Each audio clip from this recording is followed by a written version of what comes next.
Hi, everyone. Uh, um, did you saw the program yesterday? There was my talk called something. Yeah, so I'm going to talk about something called operational transformation. Who know what is this? Like 1, 2 persons. Okay, who heard about CRDTs? More. Super. And who are using CRDTs? Besides Pasha? No one. Okay, super. It's gonna be interesting. Um, I think usually the second slide is about myself, but I will not talk today about that. I rather describe my talk today. It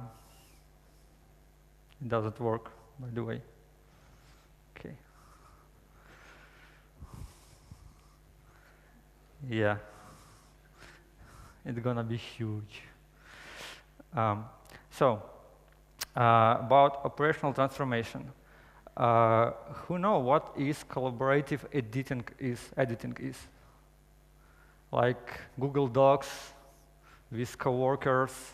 Okay, a lot of people, like 1/5. So it's the problem which is not easy to solve, unfortunately. And there's a lot of approaches for this particular problem. Nowadays, like technologies add more problem to that. For example, you have your iPad, you have your laptop, you have your phone, and you switch between these devices using the same application in different interfaces to same application. For example, Apple Notes, Google Docs I mentioned already. I don't know, Netflix is a good example. When you're using from your different devices, there's the same position of your movie. So there's a bunch of approaches, and operational transformation is one of them to organize this collaborative editing or systems.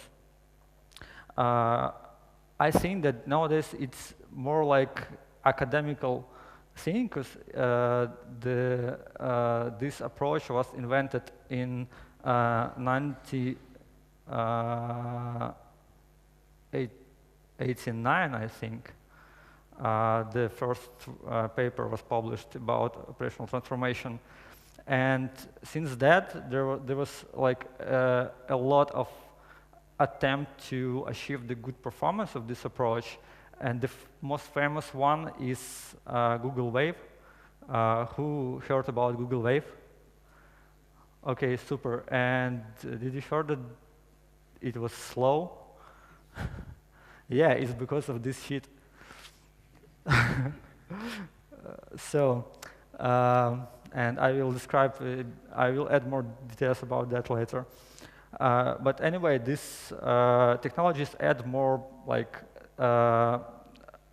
advanced approaches to synchronize devices, and especially problematic because of different qualities of environment, and it's like cellular networks or bad Wi-Fi, or I don't know, packet losses, or any other reason, because or I don't know, the distance to data center. It affects the ability to synchronize devices between each other. For example, you sit in home, you have like good internet connection on your laptop, and you forgot to put on Wi-Fi network on your phone, and there is no 3G or kind of situation. So another good example of this thing is Google Docs. Google Docs works fine, but only for 5 members. Anyone tried to use the same Google Doc? More than 5 people. And what you've seen? I never tried. It's okay? but Google Docs is limited to 5 people, so only 5 people can edit in the same time, other people can't. So there is like switching roles, but anyway, it was enabled only for 5 people in the same time. So it's, as far as I understand, it's because of performance issue. So move on. What is idea of operational transformation?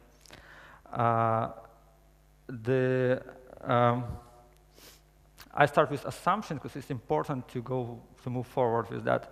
So the algorithm, there's like, I think like 14 basic algorithm families of algorithms of operational transformation, and also there is different specific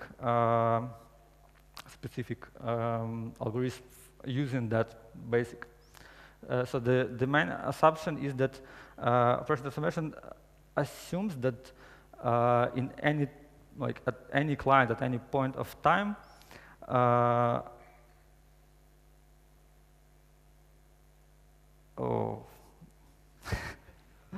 sorry. Any client at any point of time can like add operations, and there will not be like conflicts. And it left resolve conflicts on for synchronization. So basic variables from which I'm going to operate about algorithm is like the G is the model of WebSocket system. As sites mean clients, like different devices or anywhere your system was running on. And we should, the idea of operational transformation that you have limited amount of operations you can apply. For example, if you edit in text, you can insert characters, you can delete characters, and I think that's enough. For different cases, there's different number of operations, and you should implement like your transformation respectively. So here's like the simplest schema. Who attend the Paul Kolomiyec's talk about this WebSocket tool?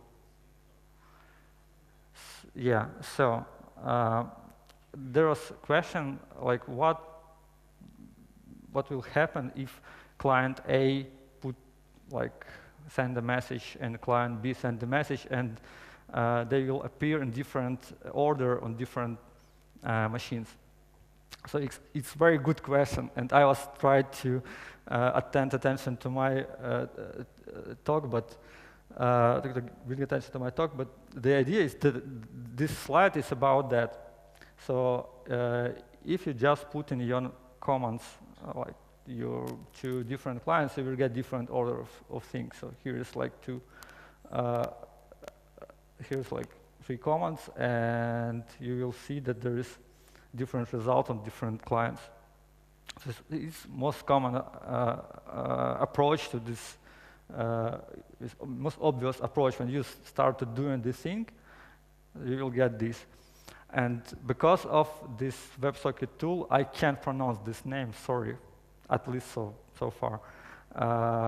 It's just a transport. So you need to add one more layer to support this order of messages. So about, in particular, about operational transformation, there is a minimum 2 properties you need to follow. This is from initial talk. There's like families of algorithms for operational transformation. There is more properties you can use, but this is basics.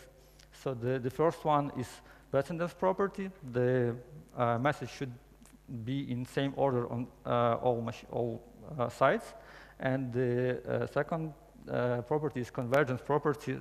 So if your groupware system in the same state, means like there is no more operations to apply, the state should be the same on all machines, all sites.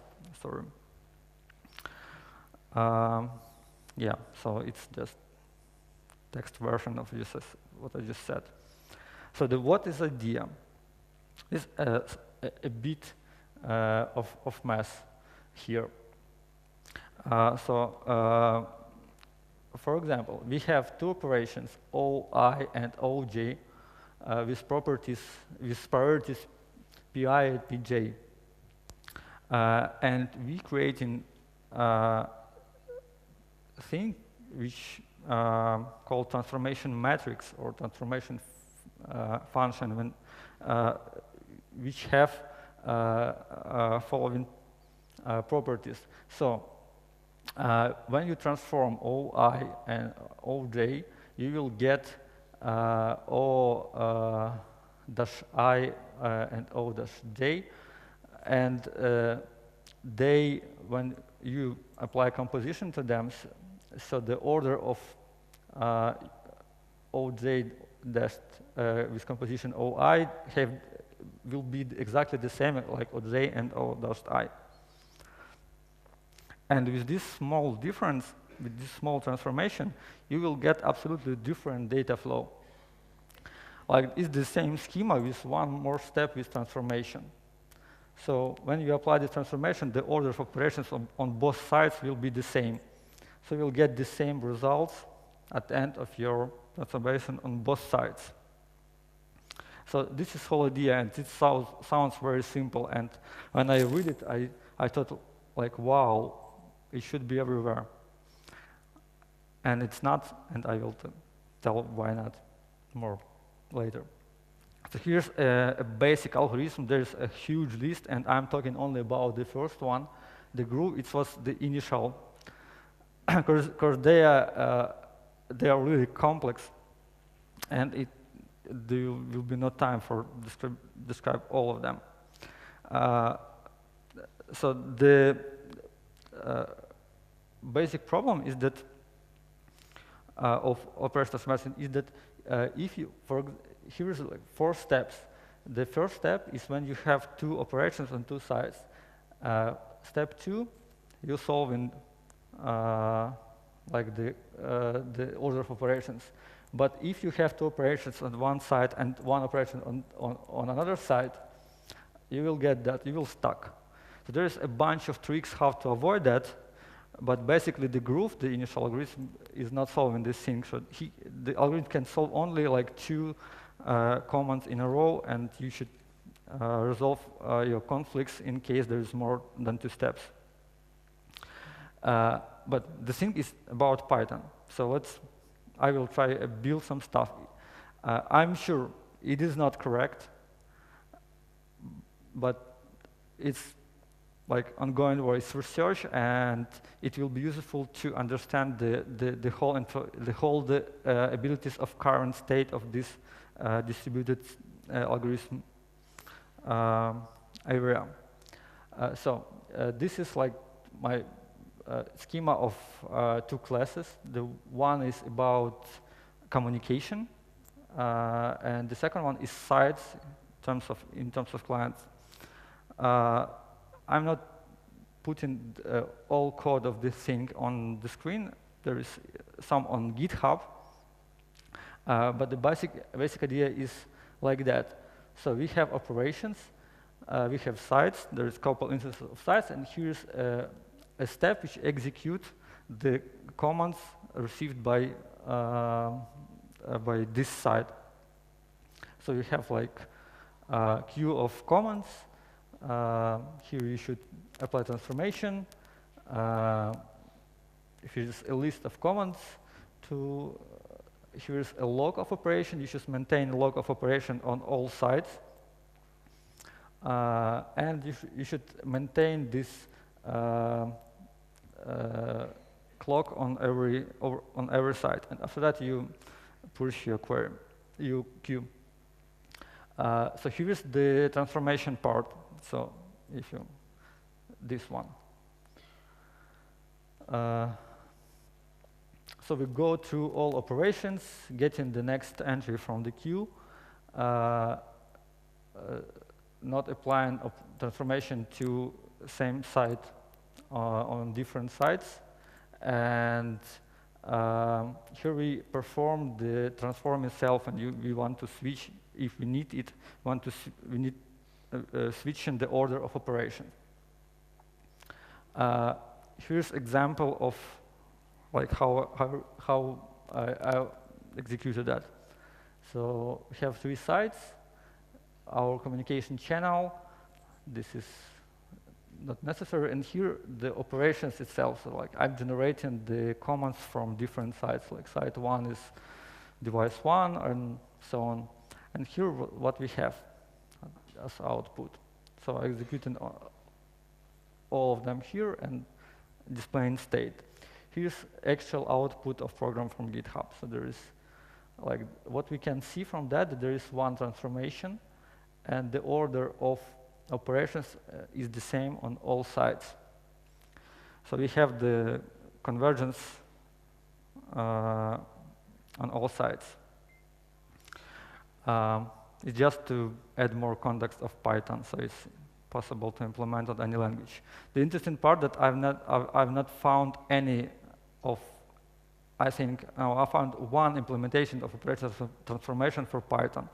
So like for JavaScript there is like, I don't know, 15, and only one for Python.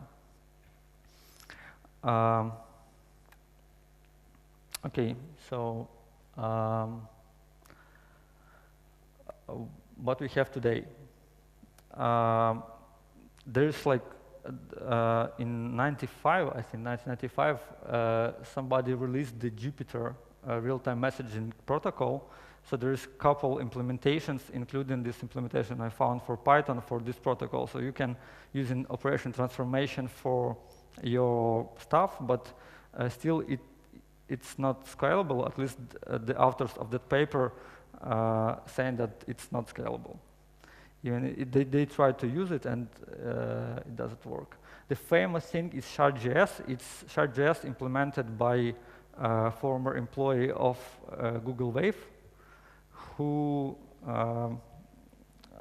trying to fix the issues with operation transformation for Google Wave and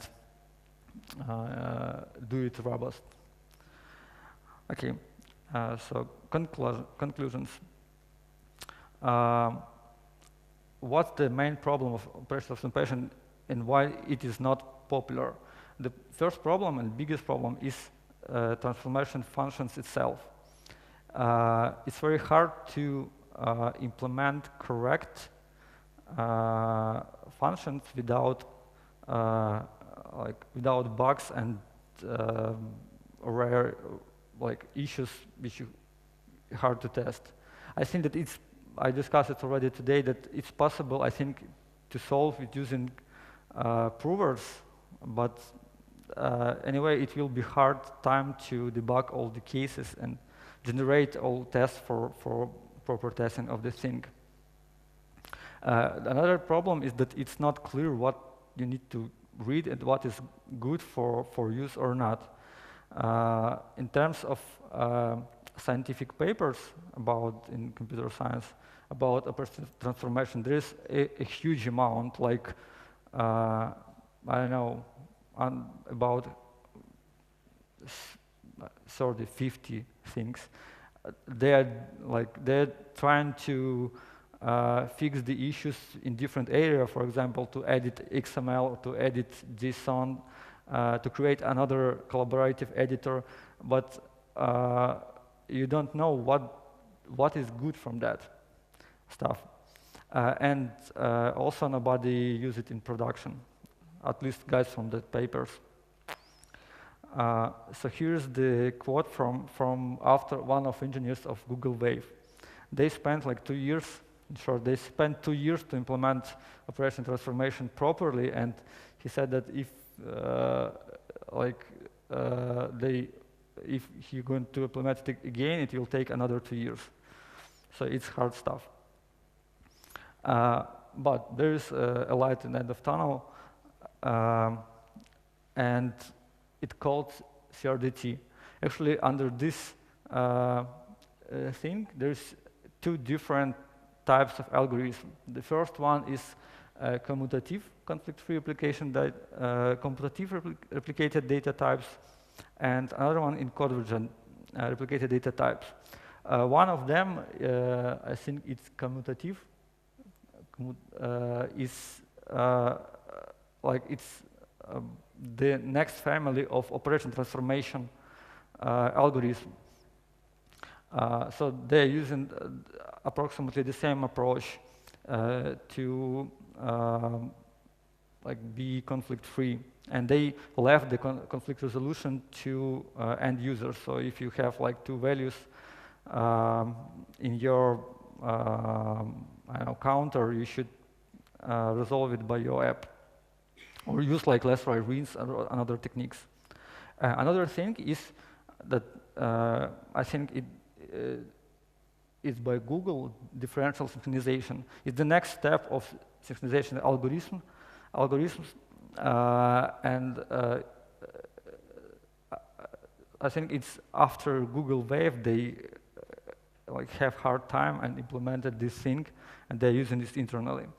Another type of algorithm called quorum-based protocols, and famous are Raft, Pechos, and I think there are a bunch of different things. But the idea is that you should have server and quorum before you go forward. And the drawback of this approach is that you will it have like very high latency, especially when you do editing. So if you type one character, you should wait until synchronization will happen between all sides of the system, so it's not possible to use in real-time editing. I think that's all.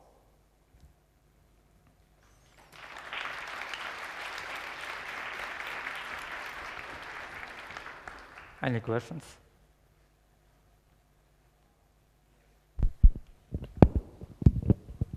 Thank you for the talk. You mentioned proof assistance to help to check invariants for CRDTs. Have you tried any of those, and can you recommend something in this area? It's a question to previous speaker, to Vladimir. I've checked Coq, but I've not go far with that. And actually, as far as I understand from talks, that it's good for me. Another one which I'm going to try is Idris. I don't know if you heard the new book called Typed Something Programming. I'm going to try. I already bought the book. It will be a nice, interesting talk. There is also proof assistant TLA Plus from Leslie Lampard, but usually it's considered to be for more for engineers, not for crazy. You mean this famous book about proofs distributed something, right? Not sure. Okay. Okay. We can talk later. Yeah.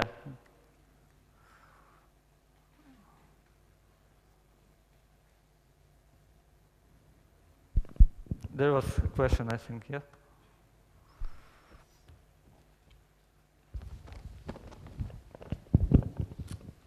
I have a question about transformation. Why just not ignore this transformation and all and just keep only operations? And I mean, I don't know some specific decision or solution where really need, like in some collaboration tools, to keep everything like synchronized. I mean that you can just collect these operations and apply them. I don't know if 50 people can edit one word at the same time. So they usually add his own text in different places of document, etc. So you can just keep operations in any order and apply to this doc, and don't worry about everything. If human can resolve this problem by yourself. The actual thing is that there's the whole like data synchronization domain. You have a family, huge family of different approaches. There's even streams and like quorum-based, I mentioned, and there's a bunch of things that's very specific to your domain. So if you're happy without that, so I'm glad for you. Yes. So I mean, I'm not for that. It's just like I'm describing the one very specific family of algorithms by not like voting for them or against them. Yeah, okay, I have experience in creating some collaborators tool, and it worked with 100 people very well, so without synchronization. Good for you. Yes.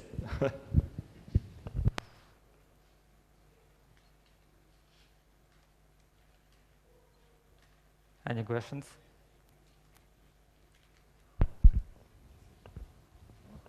Okay. Thank you. Thank you.